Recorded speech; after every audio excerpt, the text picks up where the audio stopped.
نہ پڑھنا کیا کرے نہ کرے واہ کرے نہ کرے میرا مزاج نہیں ہے اور میرا مقصد خدا کی قسم ممبر میں بیٹھے بول رہا ہوں تو میرا مقصد ہوتا ہے کہ بس مولا سننے مولا قبول کرنے کا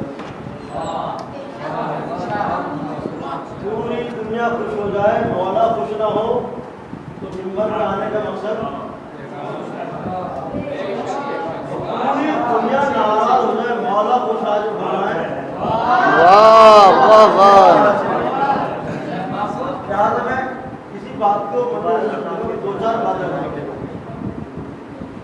کہ آپ حضرات متوجہ رہیں گے ایسا نہ ہو کہ کوئی بات میں کہوں اور آپ کو کہیں اور ہوں موجود ہوں بات میں سوچنے والا سوچے بولنے والا بولے کہ آپ نے کیا کہنا چاہتا اور کیا کہہ دیا کیا سمجھنا چاہتا اور ہم نے کیا سمجھ لیا لیکن گفتگو کرنے کے کچھ آداب ہوتے ہیں کچھ طور طریقے بتائے گئے اس میں سے ایک طریقہ یہ ہے کہ جب گفتگو کرنے والا اپنی بات کہہ رہا ہو جب متکلم کلام کر رہا ہو تو سامعین کے لیے ضروری یہ ہے کہ ہمدن گوش رہے پوری طرح سے متکلم کی گفتگو کو سنیں دوسری بات یہ ہے سامعین کے ضروری ہے کہ جب متکلم کلام کرے تو کم سے کم اتنا بڑا سر نہ ہلا کر چھوٹی سی زبان ضرور ہلا کر سبحان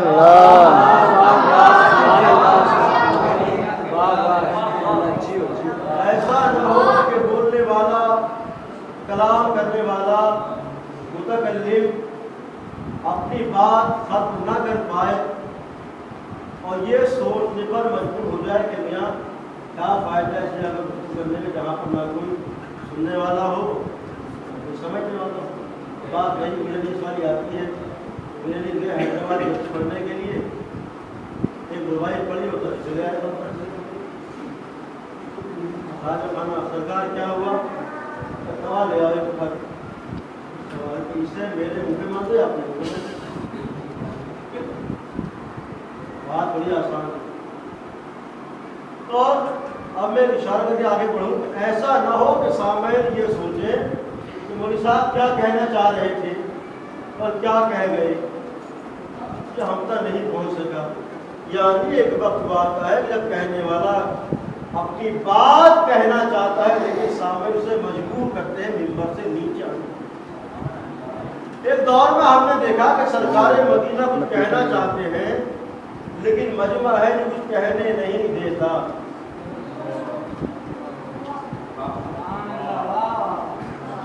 نبی کچھ کہنا چاہتے ہیں لیکن مجمع کچھ کہنے نہیں دیتا پھر آخر اس کمی کو لوگوں نے آج محسوس کیا ہے کہ نبی آخر کیا کہنا چاہتے ہیں تو بس مجھے دو چار خاص باتیں کرنا اس کے بعد اپنے ذہن میں آیت بظاہر بہت ہی مختصر سی ہے لیکن معنی و مفاہیم کے اعتبار سے بحر بے قرار ہے جس کو اپنے اندر سمجھتے ہیں ان کے لیے جو قرآن میں غور کرتے ہیں جو قرآن میں فکر کرتے ہیں جو قرآن میں تدبر کرتے ہیں اس لیے قرآن مجید اللہ نے صرف اور صرف رٹنے کے لیے نہیں بھیجا بلکہ قرآن اللہ نے سمجھنے کے لیے بھیجا ہے افلا تدبرون فی القرآن کیا تم قرآن میں غور نہیں کرتے ہو کیا تم قرآن میں فکر نہیں کرتے ہو کیا تم قرآن میں تدبر نہیں کرتے ہو اس کا مطلب یہ ہے واضح اور بالکل بات صاف ہے کہ قرآن غور کرنے کے لیے ہے فکر کرنے کے لیے ہے سوچنے کے لیے ہے تدبر کرنے کے لیے ہے مگر یہ ستم ظریف یہ ہے کہ ہمارے یہاں ہمارے مسلمانوں کے اندر قرآن والے 3 طبقوں میں تقسیم ہو گئے اور تینوں طبقے خطرناک ہیں ایک طبقہ یہ کہتا ہے کہ اللہ نے قرآن کو بھیجا اس لیے کہ اگر کوئی انسان مر جائے تو اس کے لیے پردے بخشا جائے بس قرآن کے نازل ہونے کا مطلب یہ ہے ایک طبقہ یہ کہتا ہے ایک طبقہ ہے جو اس سے بھی بڑا خطرناک ہے وہ یہ کہتا ہے کہ نہیں صاحب اللہ نے قرآن اس لیے نازل کیا ہے کہ اگر کوئی سفر میں جائے تو اس کو چوم لے چاٹ لے نتیجے سے نکل جائے. ایک طبقہ یہ ہے. اور جو آخر میں تیسرا طبقہ بڑا ہی خطرناک ہے, ان دونوں سے خطرناک ہے. وہ یہ کہتا ہے کہ صاحب اللہ نے قرآن کو اس لیے بھیجا ہے, اس لیے نازل کیا ہے کہ اگر کوئی مریض ہو جائے اسے اس کی ہوا دے دی جائے. عزیزان گرامی, جب قرآن سے زندہ انسان فائدہ نہ اٹھا سکے تو مردہ انسان کا فائدہ اٹھائے گا.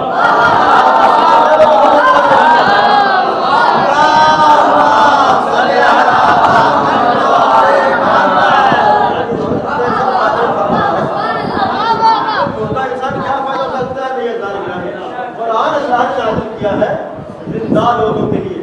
اور بعض زندہ لوگ وہ ہوتے ہیں کہ دراصل زندہ تو ہوتے ہیں لیکن چلتے پھرتے مردے ہوتے ہیں. کچھ ضروری نہیں ہے کہ ہر مردہ قبرستان ہی میں لیٹا ہوا ہو. بستیوں میں ہوتے ہیں, آبادیوں میں ہوتے ہیں, جو محلوں میں ہوتے ہیں, شہروں میں ہوتے ہیں, بستیوں میں ہوتے ہیں, ہمارے آپ کے درمیان رہتے ہیں.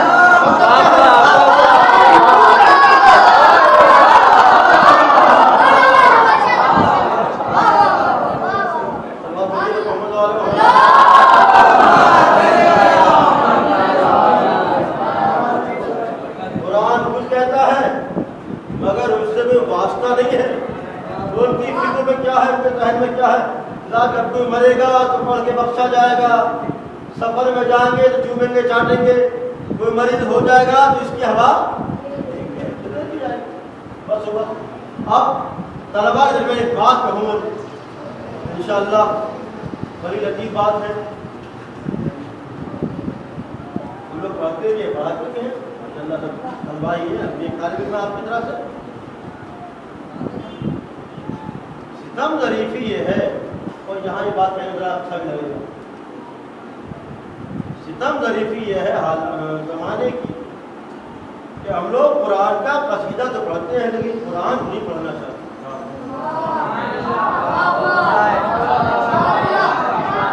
لوگ بڑے خوش ہوتے ہیں صاحب قرآن اہل بیت کا قصیدہ ہے, اللہ نے نازل کیا ہے اہل بیت کی شان سے. ہر آدمی خوش ہوتا ہے, ہر شیعہ خوش ہوتا ہے.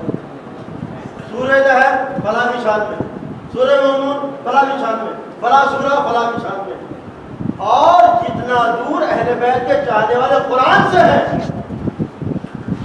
کوئی دوسرا مکتب فکر, کوئی دوسرا مکتب قرآن سے اتنا دور نہیں ہے, جبکہ ہمیں قرآن سے بہت نزدیک ہونا چاہیے.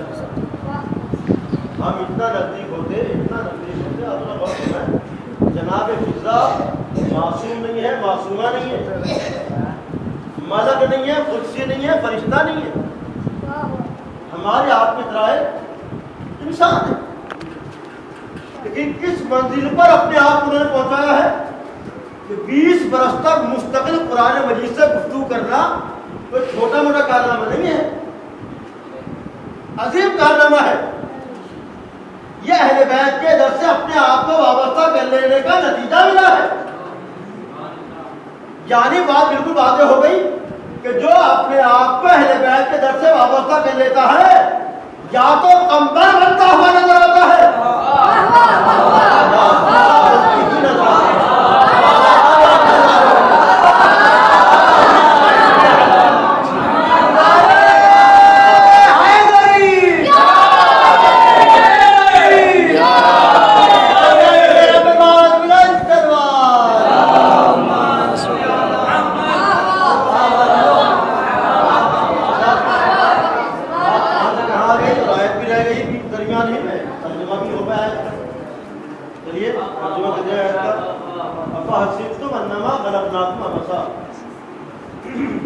کیا تم یہ گمان کرتے ہو کہ ہم نے تمہیں بغیر کسی سبب کے پیدا کیا؟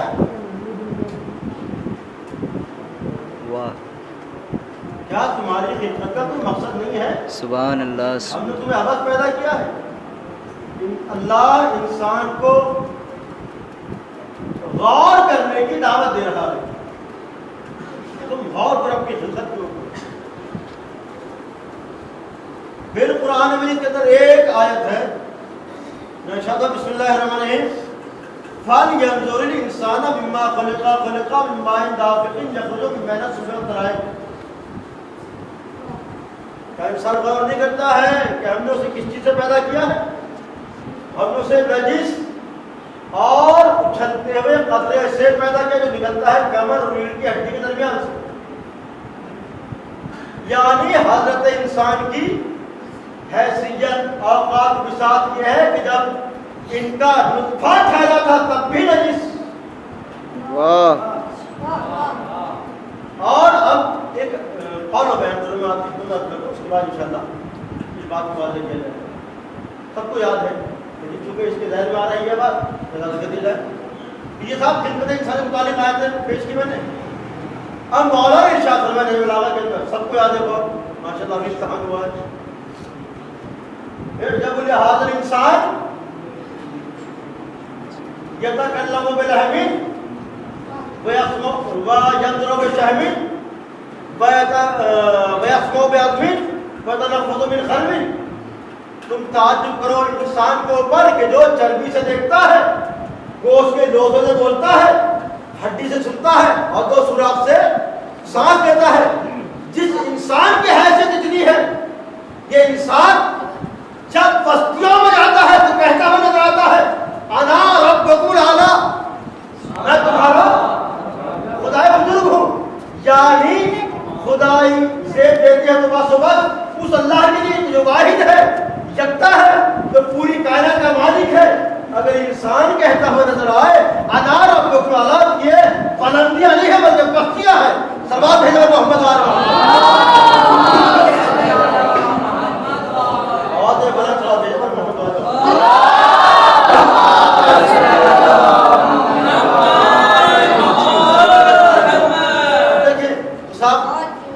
نتیجہ اور سن لیجیے ہو جائے گی. انسان پیدا ہوا، نطفہ رکھا ہے، نطفہ ٹھہرا تو نجس تھا. دنیا میں آیا تو نجس تھا. بچپنے کے ایام میں داخل ہوا، عہد شباب میں داخل ہوا، بچپنا گزرا، عہد شباب ختم ہو گیا. اب وہاں آ گیا کہ جہاں پر نہج البلاغہ کے اندر موجود ہے جملہ 60 سال کے بعد کی بات ہے. اس کا مطلب یہ نہیں کہ آپ سوچے صاحب ہم نے 15 سے شروع کی اور 60 سنتا محمد چھوڑ دیا پڑھنا. اس کا مطلب یہ ہے جو 60 کے بعد شروع ہے.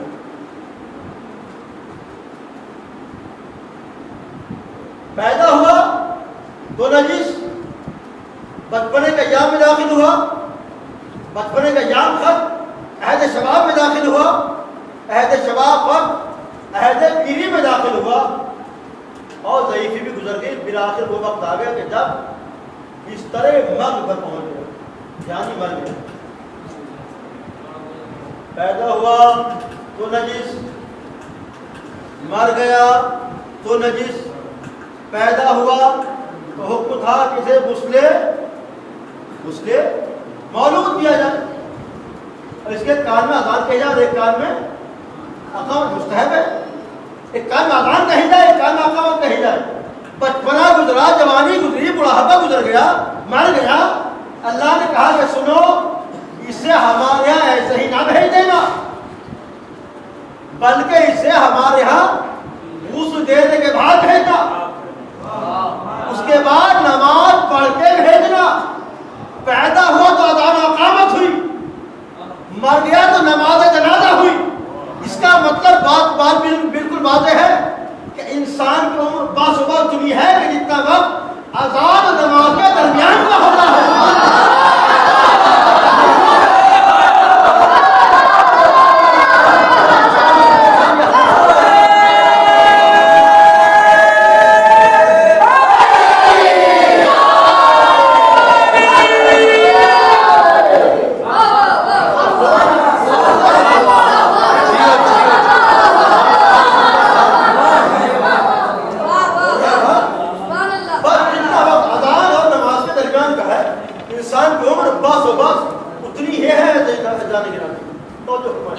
اور پھر بالآخر یہ انسان موت کے آغوش میں چلا جاتا ہے.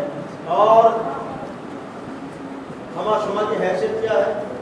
سب کو ایک نہ ایک دن اس کڑوے شربت کو پینا ہی ہے. انسان تیار رہے موت کے لیے تب بھی موت آئے گی، انسان آمادہ نہ رہے موت کے لیے تب بھی موت آئے گی. جب وہ نہ رہا جس کے صدقے میں اللہ نے اس دنیا کو پیدا کیا تو ہما شما کیا اس دنیا کے اندر رہیں گے؟ کوئی نہیں دنیا کے اندر رہنے گیا ہے، چاند سیکنڈ کا معاملہ ہے، پھر بالآخر اللہ کی بارگاہ میں ہمیں واپس لوٹ کے چلے جانا ہے۔ ہاں آپ نے کہ موت کے لیے عزیزان گرامی کوئی بشر آمادہ نظر نہیں آتا ہے، انبیاء گھبراہ ہیں موت کے نام سے، پیغمبر گھبراہ ہے موت کے نام سے، جناب سلیمان، جناب موسیٰ، سب کچھ آپ کے سامنے ہے۔ لیکن کربلا کے اندر اگر ہم لوگ دیکھیں، کربلا میں موت ہے جو اہل بیت سے ہونا ہی ہے۔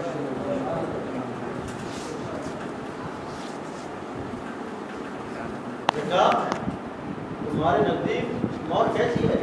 موت میرے نزدیک شہر سے زیادہ شیل۔ بابا کیا ہم حق پر نہیں ہیں؟ ہم حق پر نہیں، اگر ہم حق پر نہیں ہیں تو آخر حق پر کون ہے؟ تو پھر کیا حرج ہوتا ہے کہ ہم موت پر چلے جائیں؟ یہ موت ہمیں اکبر کا جملہ ہے، ہم پر آ جائے۔ امام نے ارشاد فرمایا اے نیزو اے تلوارو، اگر دین الہی حسین کے خون کے بغیر باقی نہیں رہ سکتا تو اے تلوار ہے تو بڑھو میری طرف۔ یہ ہے گرامی موت کو گلے لگانا ہے، پھر دو روایات کرنا ہے، تمیز کرنا ہے۔ یہ کربلا کے اندر خون بہایا جا رہا ہے، سب خون ابو طالب، چہرے بدل گئے مگر ابو طالب کا خون ہے۔ کربلا کے میدان میں دین خدا کو بچانے کے کام آ رہا ہے۔ وہ وقت بھی آیا کہ جب صبح عاشور نمودار ہوئی، مخدرات اس وقت کا ایک پیغام امام حسین خان تک پہنچا، آقا ہماری خواہش ہے کہ آج اذان صبح عاشور علی اکبر دیں، آج ہم آخری مرتبہ علی اکبر کی آواز کو سننا چاہتے ہیں، تو انشاءاللہ بہت ملیا کریں گے۔ یہ پیغام جناب اکبر تک پہنچا، جناب اکبر نے فرمایا بابا میری بھی یہی خواہش ہے، بابا میں چاہتا ہوں کہ کربلا کے میدان میں آپ کی پہلے میری آواز سنیں، مدینہ میں میری بہن سغرا میری آواز سنیں۔ بابا آپ امام زمانہ ہے، اگر آپ چاہیں تو میری آواز مدینے پہنچ سکتی ہے۔ تاریخ کا فکرہ ہے کہ جناب سغرا بستر پر، جناب علی اکبر نے آذان صبح عاشور میں ہی کہنا شروع کی اللہ اکبر اللہ اکبر، آواز فضا کے دوش پر ہوتی ہوئی کربلا کے میدان سے مدینے پہنچی۔ سغرا جو بستر پر تھی ایک دفعہ آواز کانوں سے ٹکرائی، آواز دی نانی ام سلمہ میرا بھیا آ گیا، اشہد ان لا الہ الا اللہ۔ سغرا نے بستر چھوڑا، اشہد ان محمد رسول اللہ۔ سغرا نے کمرہ چھوڑا، دروازے پر آ کر بیٹھ گئی۔ ہاں ہاں میرے عزیزو، ہاں ہاں عزادارو، وہ وقت بھی آیا کہ علی اکبر مدینے نہ پہنچے، سورج نکلنے لگا، علی اکبر نہ پہنچے، دن چڑھنے لگا، علی اکبر نہ پہنچے، ارے ظہر ہو گئی، علی اکبر نہ پہنچے، شام کا وقت آنے لگا، علی اکبر نہ پہنچے۔ ادھر سغرا کو کیا معلوم ہے کربلا کے میدان میں علی اکبر کے اوپر کیا گزر رہی ہے۔ ادھر علی اکبر ارے بچی کنی کھا کر دین فرشتہ زمین کربلا پر آئے، مطلب امام مظلوم کربلا پہنچے۔ میرے لال کچھ کہنا چاہتے ہو؟ بابا میں آخری وقت میں سغرا کو دیکھنا چاہتا ہوں۔ حسین مظلوم کربلا نے اپنی دونوں انگلیاں برآمد کی، بلند کی، فرمایا میرے لال ان انگلیوں کے درمیان دیکھو۔ علی اکبر نے دیکھا بابا مدینہ نظر آتا ہے مگر سغرا نظر نہیں آتی۔ میرے لال پھر دیکھو بابا محلے بنی ہاشم نظر آیا، سغرا نظر نہیں آتی۔ میرے لال پھر دیکھو بابا روضہ رسول تو نظر آیا مگر سغرا نظر نہیں آتی۔ ایک دفعہ میرے امام نے کہا میرے لال ذرا پھر سے دیکھو۔ ایک دفعہ علی اکبر نے دیکھا، ایک چیز ماری، سوال کیا میرے لال تم نے کیا دیکھا؟ بابا میں نے دیکھا جہاں سے اللہ نے قافلے کا رخصت کیا تھا، سغرا وہیں پر کھڑی ہوئی، اپنے سر کے بالوں سے زمین کو صاف کر کے میرے بھیا علی اکبر کیا واپس نہ آؤ گے میرے بھیا؟ کیا واپس آنے کا وعدہ کیا میرے بھیا؟ کیا واپس نہ آؤ گے؟ دو روایتیں ہیں، خط پہ زحمت کرنا ہے۔ ہاں ہاں یہ لٹا ہوا قافلہ، ارے کربلا کے بعد پھر آخر یہ لٹا ہوا قافلہ مدینے پہنچ گیا، اور مدینے میں جناب منہال آتے ہیں، امام کی خدمت میں آ کے سوال کرتے ہیں، مولا مجھے ایک سوال کرنا ہے، مجھے ایک سوال کرنا ہے مولا۔ سوال میرا یہ ہے کہ یہ بتائیے روز عاشور کربلا کے میدان میں لال چادر کس بیوی نے اوڑھ رکھی؟ سن سکتے ہو دادا؟ سوال امام سے کیا مولا یہ بتائیں کربلا کے میدان میں روز عاشور لال چادر کس بیوی نے اوڑھ رکھی تھی؟ امام نے اپنا کلیجہ پکڑ لیا، منہال